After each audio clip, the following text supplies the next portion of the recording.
আজকের বৃষ্টির জন্য কাজ বন্ধ হয়ে গেল আমাদের।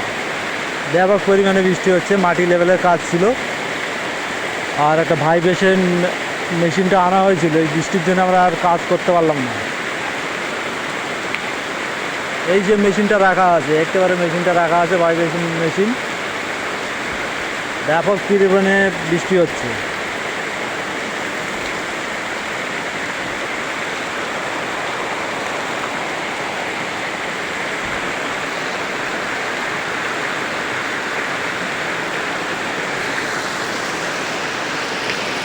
এইটা হচ্ছে মেশিন রাখা আছে, মেশিনটা ঢাকানো আছে।